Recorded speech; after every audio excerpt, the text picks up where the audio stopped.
All right, ladies and gentlemen, welcome back to another episode here. Taking a look at this last week's game against the Minnesota Vikings. This game, I would have to say, kind of went fairly about as well as I had predicted as it was going to. I didn't come out with a video for a preview of the Minnesota Vikings. I had a bunch of other stuff that had come up. I just barely had enough time to really be able to sit down and watch the game. I was able to watch this football game with a friend of mine who's a Vikings fan. I've been watching Vikings-Redskins games with him for probably the last 3 years or so. And it seems like every time that we have sat down to watch Redskin-Viking games, the Redskins have won. This particular time around, obviously, was not the case. This is a very, very good Minnesota Vikings team. They sit at the top of the NFC North, and we, as Redskin fans, can obviously see why and how they sit at the top of the NFC North. This is a team that's going to be going into the playoffs, and how well they do in the playoffs is anybody's guess. They have some things that I think they need to work on, but they are more than proficient of being able to come into our house and pretty much dictate terms to us to a certain extent. One of the things that I think I want to take away from this, and I want to say right off the bat, is this Washington Redskins football team scored 30 points on their defense. They have not really given up 30 points to hardly anybody from what I can tell. And to be able to go on the road and play us, and for us to be able to wrap up 30 points on them is actually not bad. And I don't think necessarily a lot of these points are chunk yardage points either towards the end of the game when it's pretty much lost. We only scored 10 points in the fourth quarter.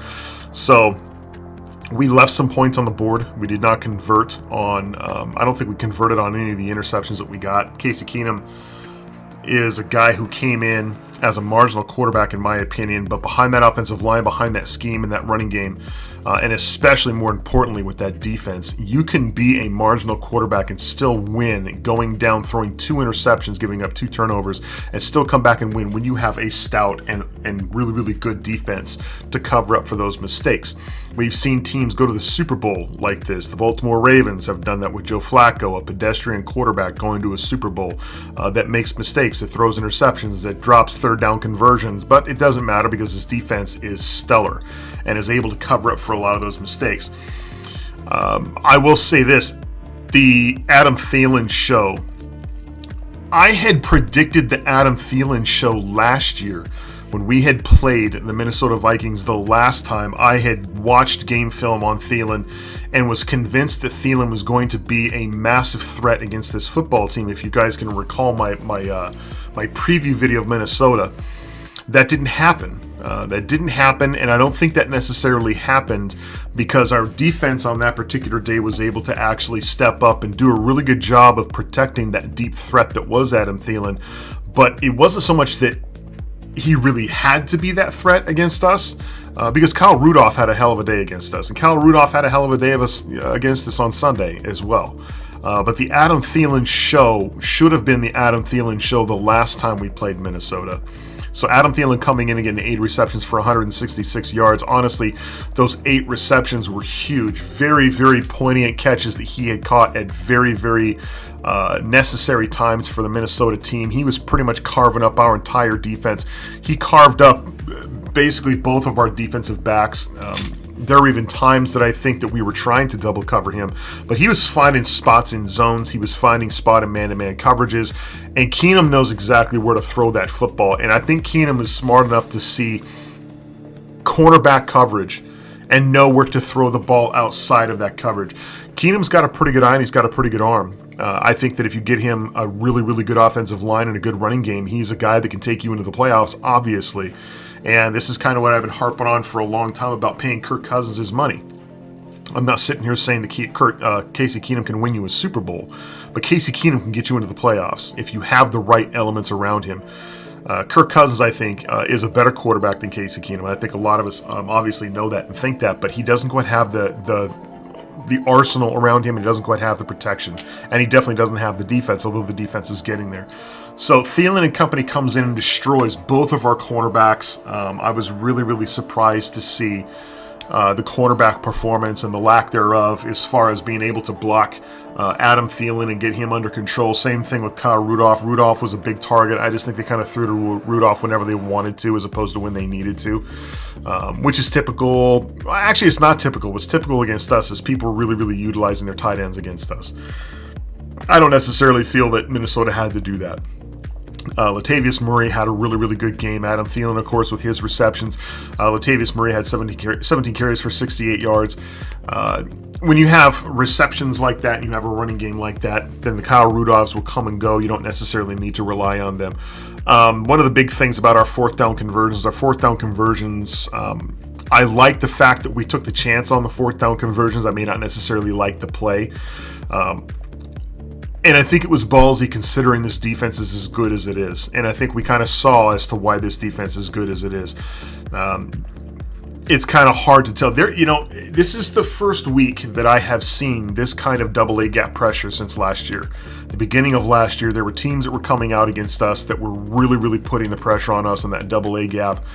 And I kind of felt that maybe we were at a time and a spot in our development as an offense that maybe we actually were starting to do well, where teams were not going to give us that package.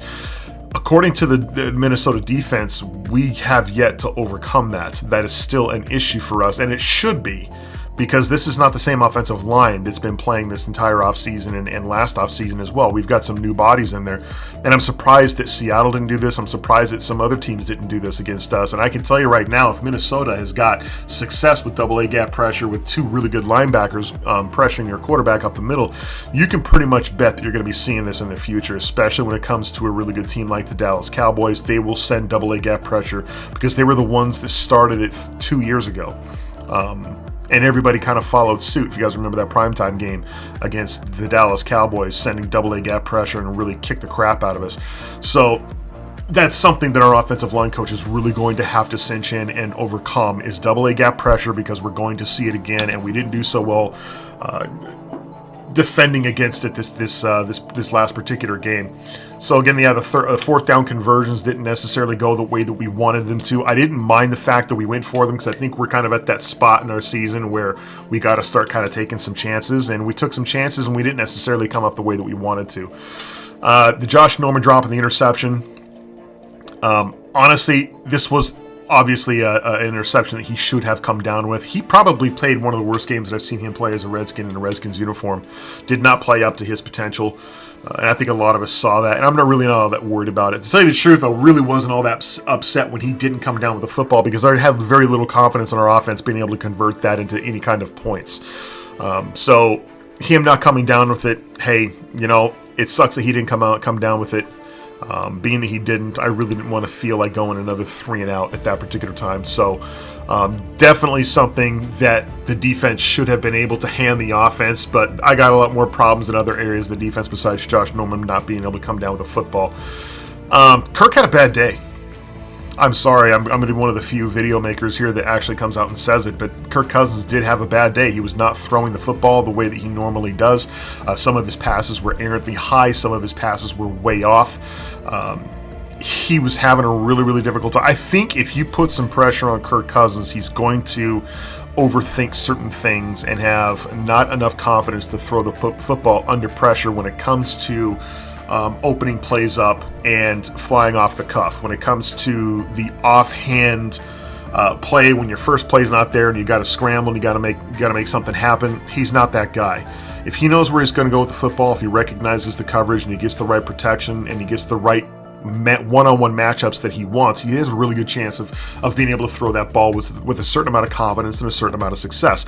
But when things are not there, when he has to improvise, he has problems, especially when it comes to a defense that's getting to him. So that's one of the issues that I started to notice in this particular game. He had a really, really bad day throwing the ball, really bad day throwing the ball deep.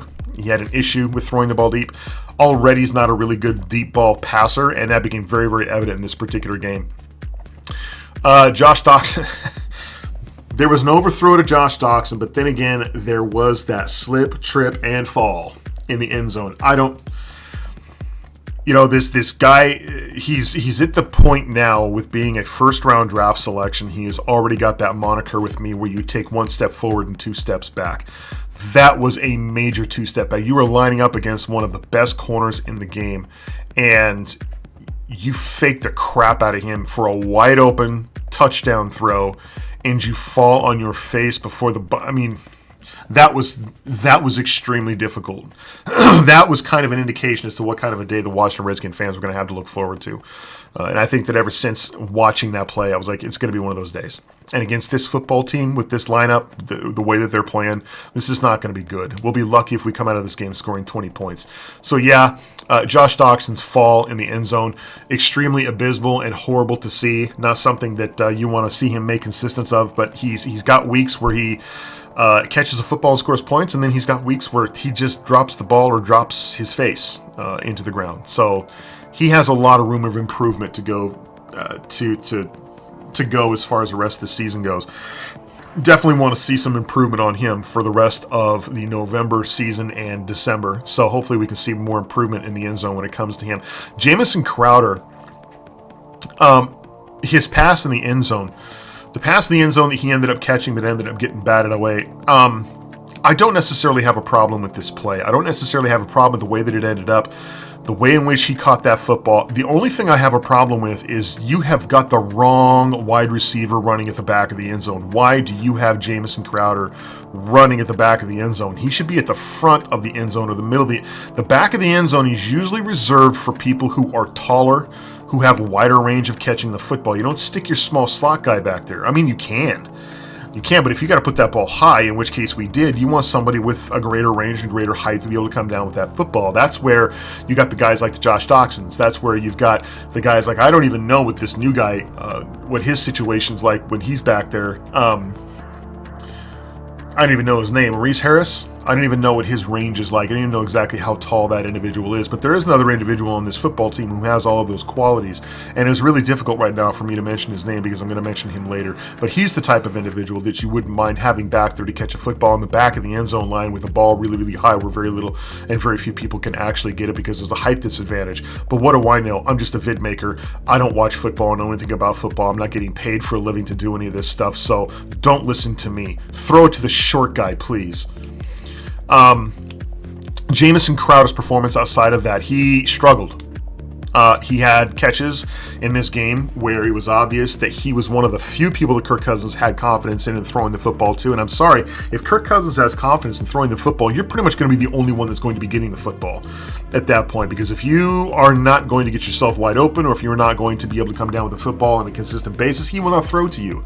So I was only thing that was really worrying me about Jamison Crowder is Jamison Crowder being a little bit rusty and coming back on that football field after being injured. Comes back with 4 receptions for 76 yards, but he had a number of targets, and a bunch of those targets that he had, he just was not able to come down with the football, or the ball was overthrown, or issues where he was probably trying to do a little bit too much. And sometimes when you do too much, you end up making mistakes. So that's pretty much the gist as far as Jamison Crowder goes. Now, moving on to the offensive line for the Minnesota Vikings. The offensive line for the Minnesota Vikings is probably one of the better offensive lines that we have faced. Kansas City Chiefs didn't even have that good of an offensive line that we faced, because a good number of those individuals, when we faced them, were actually backup linemen. Good size, good performance. They still were very rangy as far as pulling and motion is concerned. Also with the counters, there are not so many counters, but they do a lot of getting out in the open field and taking out the people in the second level. The Minnesota Vikings, their offensive line, being a mothballed group to begin with this last offseason, surprisingly enough, they've come together as much as they have.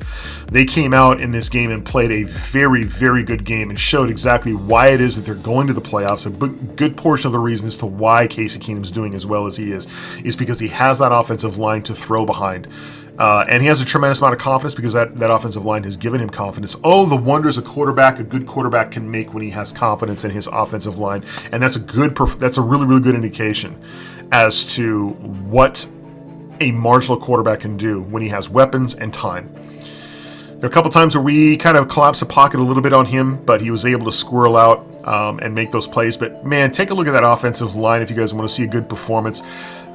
This defensive front is not necessarily the defensive front that we would put in front of them should we be 100% healthy, but all that notwithstanding, their offensive line pretty much dominated this day. And that's another thing that I need to mention too, is the physical performance of this offensive line. The physical performance of this offensive line is impressive to me, because they came out and it was very obvious from the beginning of the game and all the way to the end of the game that these guys were going to smash you in the face.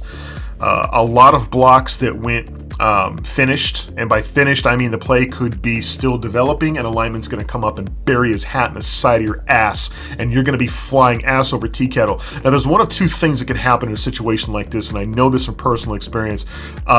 You're either going to get really pissed off and you're going to come out on the next couple of plays and you're going to match that aggression with your own aggression. You're going to step it up, because the only way to fight violence is with violence on this football field, or you're going to take it and you're going to say to yourself, man, I don't know what's wrong with me today. I just can't perform in the way that I need to. I just can't get that energy rolling.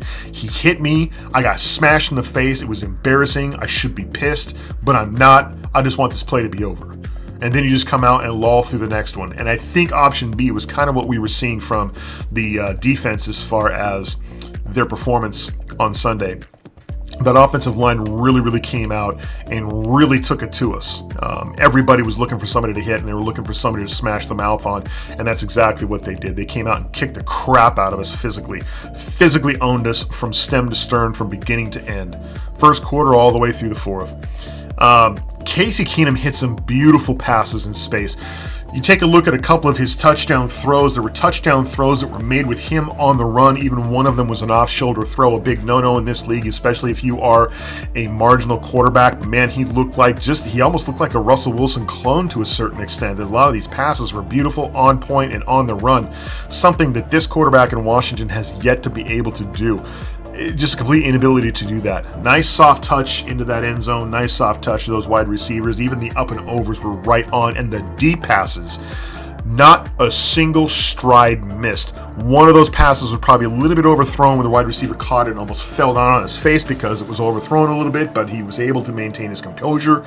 But that is a deep ball that you want to see from your quarterback, and that is a deep ball that our quarterback has yet to do. Even with Deshaun Jackson back there were times when Deshaun was overthrown. There were times when Deshaun was thrown short, and it's not necessarily noticeable because of Deshaun's ability to track the football. If you get a good wide receiver to track a football, sometimes he can make it look like a pass is in stride, when in all actuality it wasn't. But Casey Keenum's balls that he threw against us, a lot of those passes, even under duress, were on point. They were accurate as hell. And again, a testament as to how it is that this team has been able to finish at 7-2 so far. As far as the defensive situation goes on in Washington, the blitzing situation didn't really blitz a whole lot against Casey Keenum, and I can't necessarily say that I blame us as far as why we didn't. We don't necessarily have the personnel in there right now to be blitzing on a regular basis. And I'll tell you, I'm hearing and I'm seeing a lot as to why we did not blitz more often. We send more blitz packages. A lot of people seem to think that you send more blitz packages towards a quarterback, it's going to add more pressure. To a certain extent, you are right, but only to a certain extent.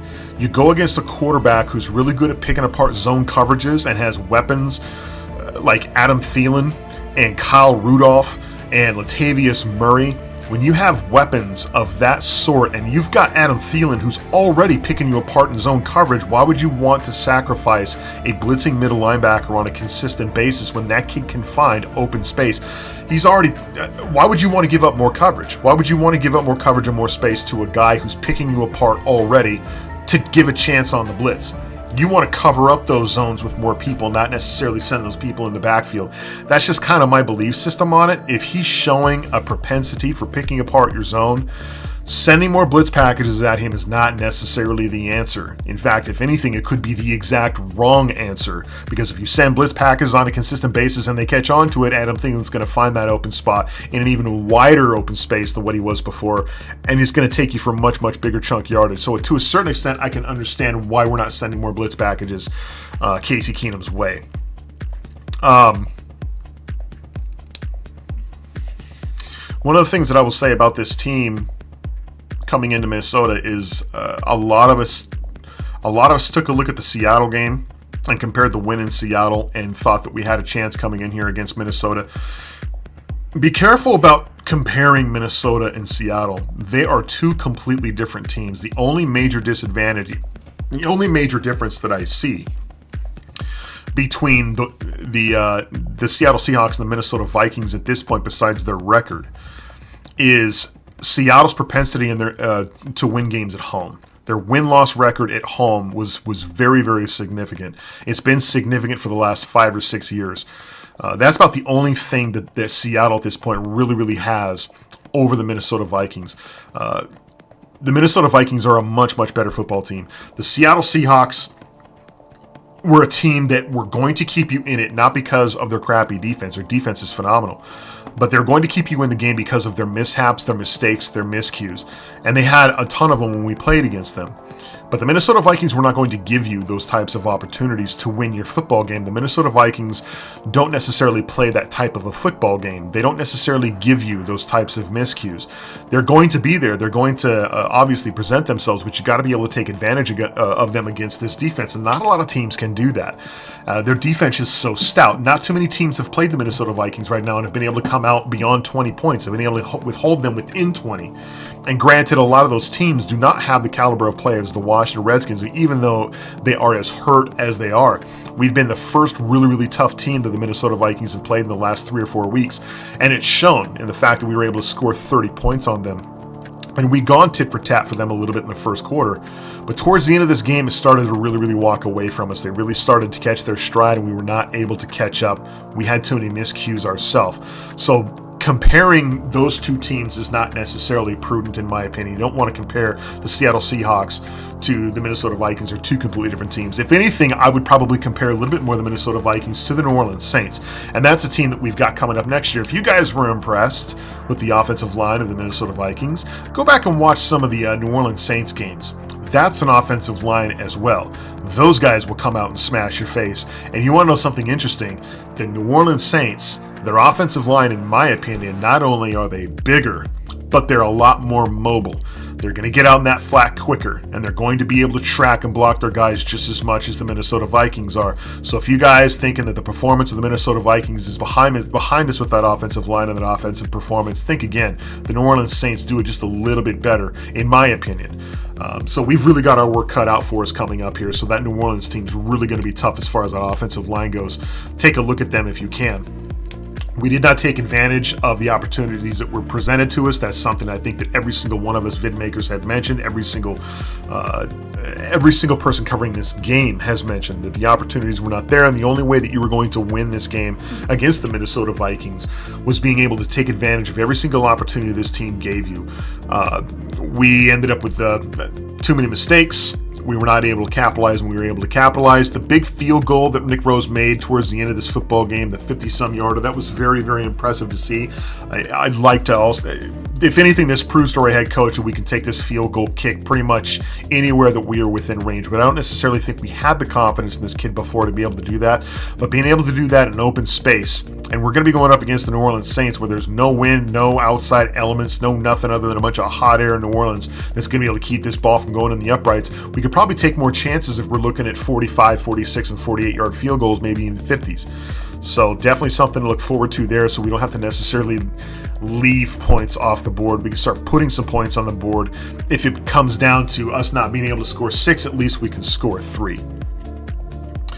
Now, wide receiver, we are lost at wide receiver. We are absolutely lost at wide receiver, and I'm not talking about slot receiver. I'm talking about split receiver. We are lost at this position right now. Right now, there's a practice squad guy. You've got to take a look at your position on this football team as a wide receiver and shake your head and think to yourself, there is something that I need to do. If anything that I'm calling code red on, I'm not calling code red on this football team right now, because I just don't see us being able to make the playoffs.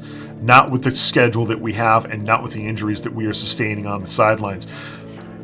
I'm calling a code red on the wide receivers.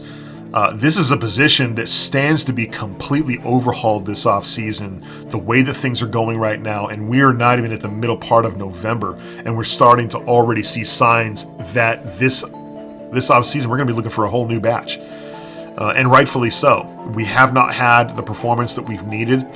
Kirk Cousins has virtually no faith in the wide receiver position. If he's throwing deep balls to practice squad guys, and they're coming out looking like highlight reel type receivers out there, then you've got to be taking a look at yourself, sitting back going, wow, Mr. Quick, Mr. Pryor, Mr. Doxson, you guys need to be taking a look in the mirror and searching your soul for exactly what it is that you intend on doing as a professional in this league, because you're being shown up by a practice squad guy, and that's horrible.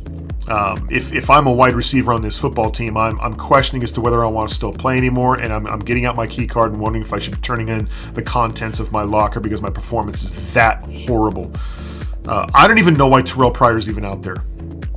Can somebody please explain to me why in the hell is Terrell Pryor still on the field? Why is he still on the field? If you have an answer to that, please put it in the comments down below. I'm searching for a serious answer.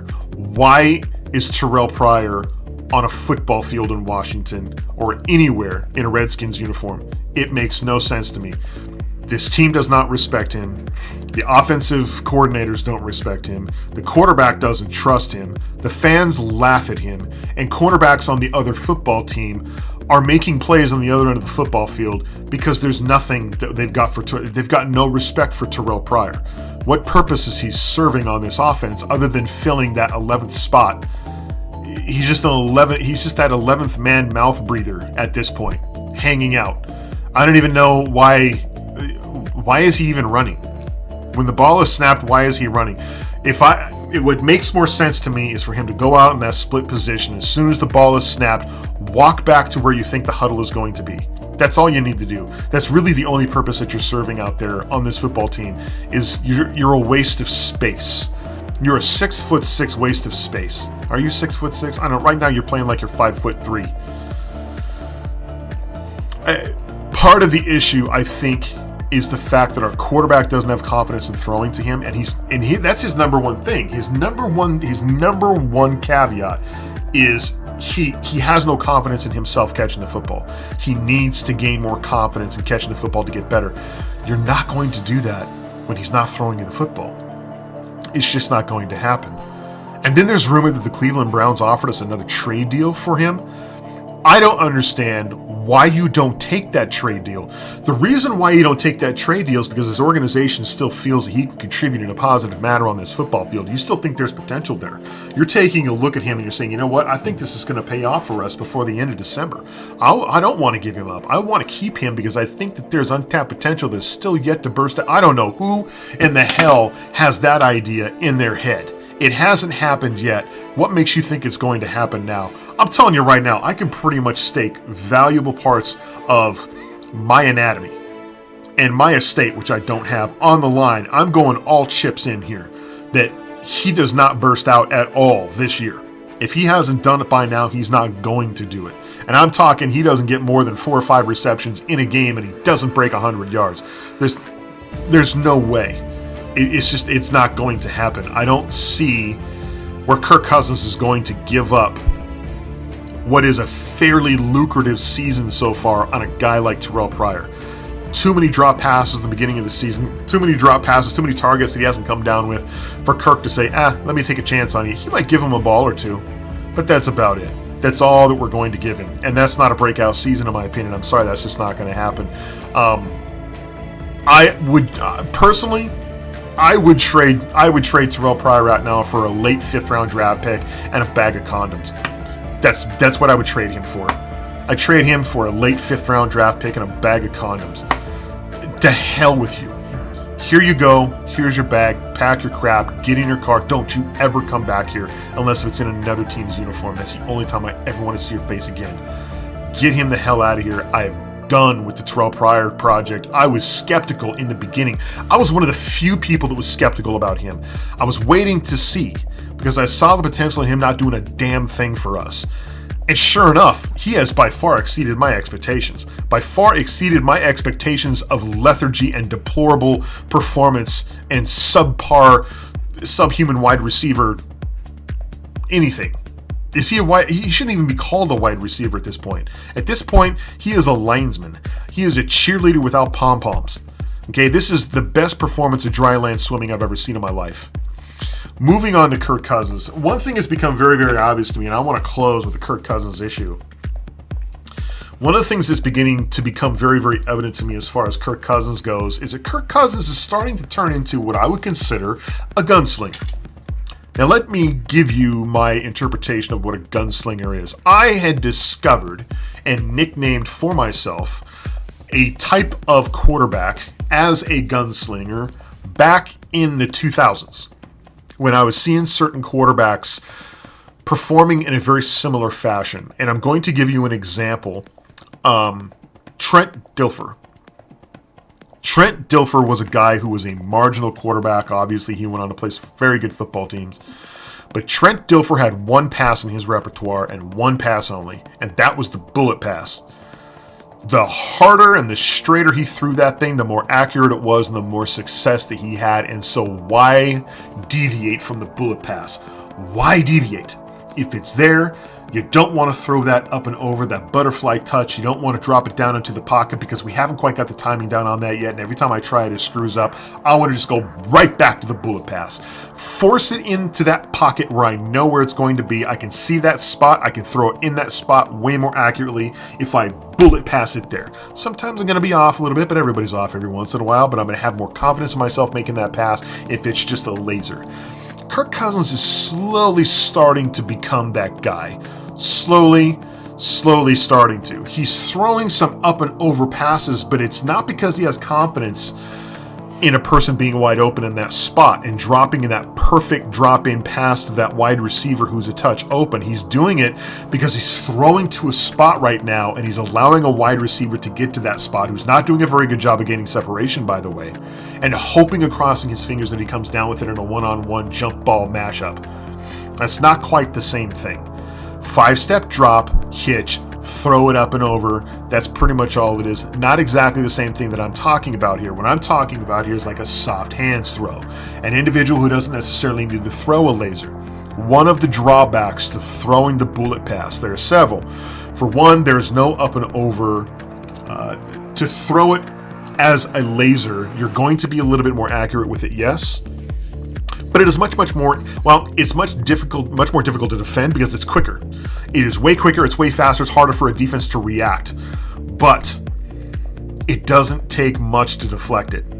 You get an arm out there, you get a body out there, throw it out into a space, you're going to stand a much better chance of batting that ball down, tipping that ball, messing up the timing, messing up the trajectory. By getting that hand out there, it is much more easier to deflect. It has to travel unmolested to its target. If it gets just fingered a little bit, it's off. The gig is up. There's no pass. In fact, if anything, you'd be lucky if it doesn't come up as an interception and a tip ball. So that's one thing that I'm starting to notice is this bullet passing. One of the other drawbacks to a bullet pass is that it requires better mechanics to throw. If you don't have the proper fundamental mechanics in throwing that football in a bullet pass, it's not going to be as accurate. We're starting to see that just a little bit. Didn't we see this in this last Minnesota game where he's throwing that hard laser pass and it ends up being way too far out in front, or it ends up being way too high?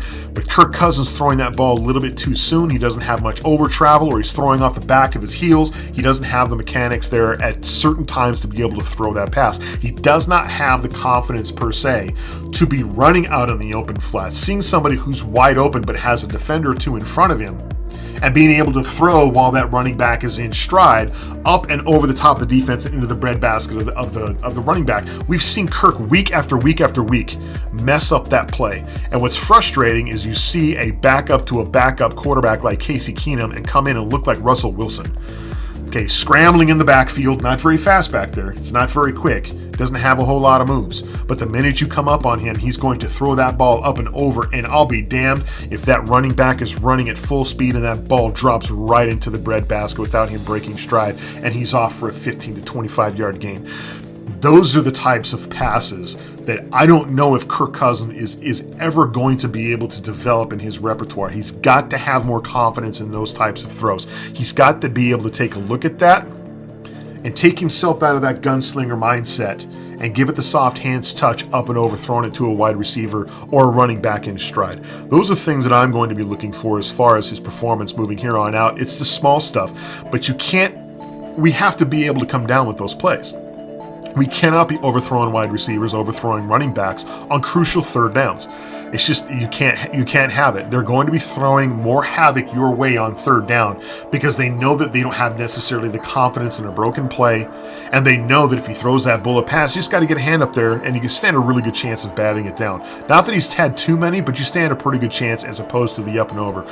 So I'm probably talking over a lot of people's heads. You guys probably not necessarily understanding exactly what it is that I'm saying, but those are just the little things that I notice.